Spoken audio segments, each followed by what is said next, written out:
Welcome back to the Art of Hobbiness. I'm Erin, joined by my lovely co-host Tam. And we're, as always, excited to be here today. Today we're going to be talking about the 4 C's of hobbies. Yes, which I stumbled upon this when I was researching hobbies. I have never heard of the 4 C's. Have you heard of the 4 Never. C's? Okay. So for those who don't know what the 4 C's are, just like us, they are create, consume, cavort. I have no idea what that word is. Do you know what cavort I had to look it up. Did you? That actually makes me feel we'll get to that. Because I was like, I don't know what that means. But if you don't either, and you're a resident smart person. The other one is commune. Commune, yep. Yep. So, yeah, no, I think it's a really interesting topic once I started diving into it. And so, the first one was, I guess, and I think we both fell into this idea of that a hobby needs to be, most of them fall into creativity, right? It seems like, at least that's the ones that come to mind, or when you search like hobby lists. Oh, yeah. They fall into that, like creating something, not necessarily being creative. Well, I guess you're being creative, but like you're actually creating a product, or like you have something tangible at the end of that. And so it like brings up the question of, is that the main kind of hobby, or can there be other types of hobbies? Absolutely. Yeah. Right. And so, like you said, you already kind of touched on the create one. So then consume, right? So that one's more like you're reading a book, or you're watching TV, or some would say doom scrolling is a hobby. Sure. I personally love to partake in doom scrolling sometimes.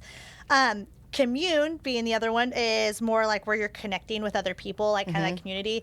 And then cavort, the one that I was like, I have no idea what cavort is. Apparently, that's hobbies that move your body. Yeah. So and I think I took it as like, it's like anything very, very playful or adventurous. Oh, or like I like that. moving spin your better. body. Let's change the definition. I think we can do that. I mean, I bet most people don't know this word either.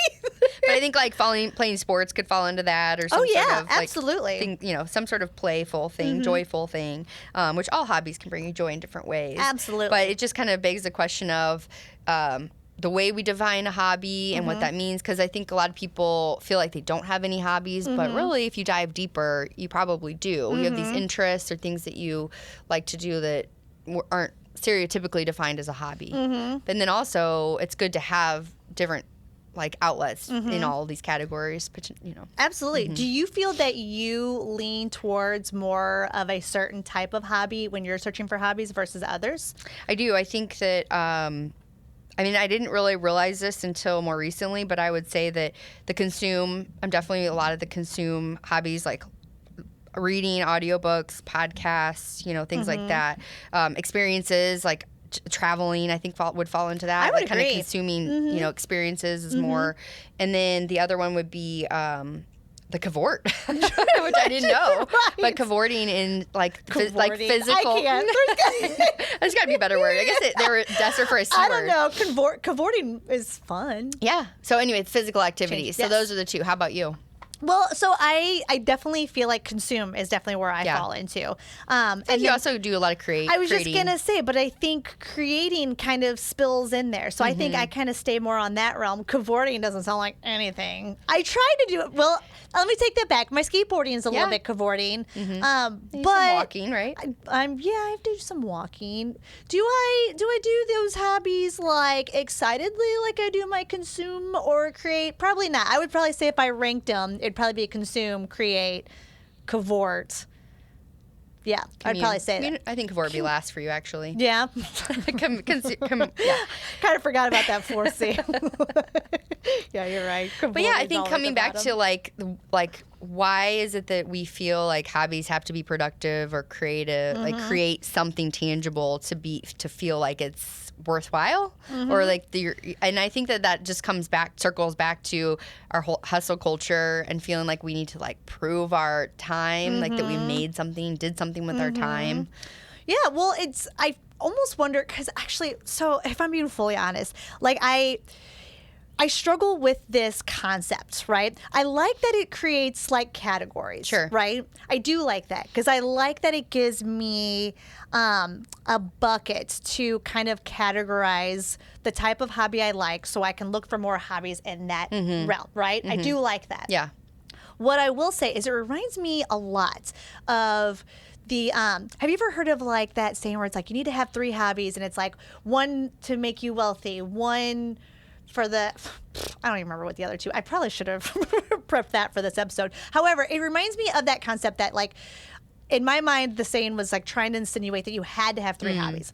And this was something I discovered in a time where I was like, I don't have any hobbies and I want a hobby. Yeah. And then I find this saying and I was like, crud, I have to have 3 hobbies? I can't even find one. Yeah, I right? gotcha. Yep. And like the way that the saying was played out, it made me feel like I really needed to kind of like force a hobby for each one of those, right?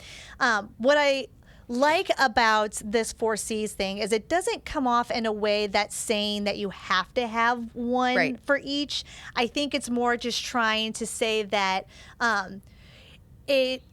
that aiming for something in these buckets or kind of looking for in these areas will kind of help you feel more well-rounded.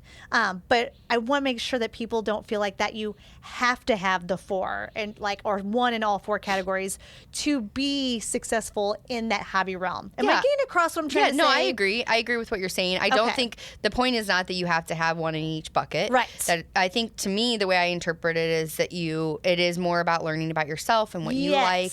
And then if you realize that that's like I did more recently, feel like I realized that these are maybe the types of hobbies I like and explore more things in that realm. Absolutely. And then also just I think opening your mind to that the definition of hobbies might not be what you think it is. And maybe that helps you feel a little bit better when somebody's like, do you have any hobbies? And you're like, you instinctively say, I don't have hobbies because you don't knit or you don't paint but really you do. You love listening to podcasts or you love reading or listening to audiobooks.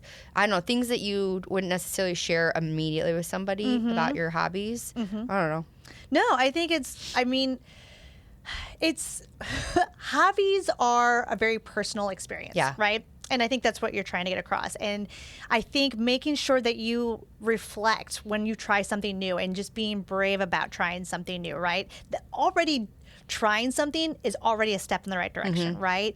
But I think it's what you're saying is listen to yourself internally and see like what feels good and keep following in that direction and looking in that direction, right? And having like this 4 C's gives you like buckets to kind of help you journal, really. There's a hobby within there. I found it. There it is. So like get a journal. Who isn't looking for an excuse to buy a new journal and a new marker or pen? Yep. And kind of just keep track of like the things that you're trying that's new and make note of like what you liked about it versus what you didn't like about it. But maybe using that 4 C's kind of helps you categorize and think through like what it is that you like. Did you like that it was kind of communal or did you like that it was more creative? Yeah.